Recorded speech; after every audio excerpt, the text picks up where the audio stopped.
সুপ্রিয় দর্শক, বাংলাদেশের মতোই আরও এক স্বৈরশাসকের পতন হয়েছে। বিগত 2 যুগেরও বেশি সময় ধরে রাজত্ব করছিলেন বাশার আল আসাদ নামের এক প্রেসিডেন্ট, এবং বর্তমানে তিনি এতটাই মানুষের কাছে বিরক্ত হয়ে গিয়েছিলেন যে মানুষ তাকে বাধ্য হয় বাংলাদেশের প্রেসিডেন্ট স্বৈরাচারী শেখ হাসিনাকে যেভাবে বাংলাদেশের মানুষ এদেশ থেকে তাড়িয়েছিল, ঠিক সেভাবে সিরিয়ার মানুষও তাদের বিগত 2 যুগেরও বেশি সময় ধরে রাজত্ব করার রাজাকে দেশ ছাড়তে বাধ্য করে এবং তিনি তার প্রাইভেট বিমান নিয়ে দ্রুত সিরিয়া ছেড়ে অন্য কোথাও চলে যান।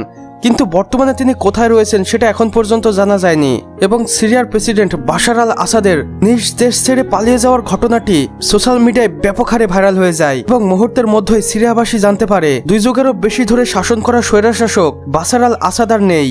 তিনি জনগণের তোপের মুখে পড়ে পালিয়েছেন দেশ ছেড়ে, এবং বিগত 24 বছর শাসন করার পর বাশার আল আসাদ এমন কিছু কারনামা ঘটিয়ে গিয়েছেন যা সত্যি নজির করে রাখে।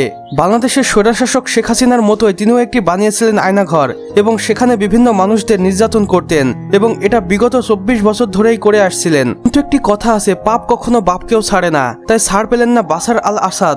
সিরিয়ার প্রেসিডেন্ট বাশার আল আসাদের 24 বছরের নির্যাতনে মানুষ এতটাই বিক্ষিপ্ত হয়ে গিয়েছিল যে তারা আর কোনোভাবেই এই রাজাকে চাচ্ছিল না, এবং নিজের জীবনের বিনিময়েও তারা এই রাজাকে তাড়াতে চাচ্ছিল, এবং সর্বশেষে তারা বাংলাদেশের ছাত্র জনতার মতো সিরিয়ার প্রেসিডেন্টকেও হটাতে বাধ্য করে, এবং তিনি দ্রুত তার পার্লামেন্ট এবং বাসভবন ছেড়ে তার নিজের হেলিকপ্টার নিয়ে পালিয়ে যান। কিন্তু কোথায় পালিয়ে গেছেন তার ব্যাপারে এখনো আমরা নিশ্চিত নই।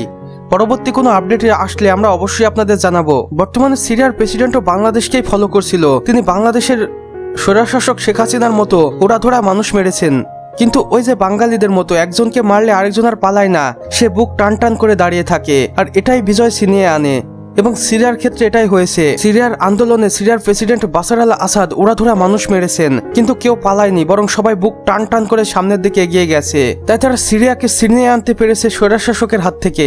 বর্তমানে সিরিয়ার দামেস্ক শহরে বইছে শোকের আবহাওয়া, কারণ সেখানে বাশার আল আসাদ এত পরিমাণ মানুষ মেরেছেন যা বলার বাইরে, এবং অনুমান করা হয় সেটা কোনোভাবেই 5 থেকে 7 লক্ষর নিচে নয়।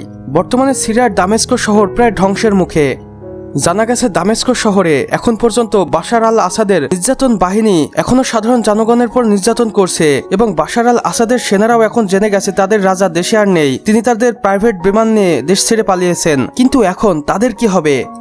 তবে বাংলাদেশ এবং সিরিয়ার আন্দোলনে একটা জিনিস নিশ্চিত হওয়া গেছে, সুযোগ পেলেই প্রেসিডেন্টরা দেশ ছেড়ে পালাবে, কিন্তু তাদের শিষ্যদের কি হবে সেটা তারা কখনোই ভাববে না। এবং এটা শুধু বাংলাদেশ সিরিয়া নয়, পৃথিবীর বিভিন্ন গৃহযুদ্ধে দেখা গেছে এটি, যে রাজারা দেশ ছেড়ে পালিয়েছে, কিন্তু সাধারণ জনগণ যেই ক্ষতিগ্রস্ত হয়েছে সেই রাজার অনুসারীদের হাতে, সেটা তারা কখনোই ভুলতে পারবে না এবং ক্ষমাও করতে পারবে না। তাই অবশ্যই আমাদের মানবতা দেখাতে হবে এবং নিজেদের বিবেক মতো যেটা সঠিক সেটাই করতে হবে। গৃহযুদ্ধগুলো থেকে এটা জানা যায় পৃথিবীর অধিকাংশ প্রেসিডেন্ট চাই ক্ষমতা, এবং জনগণের কি হলো সেটা তারা খুব একটা ভেবে দেখে না।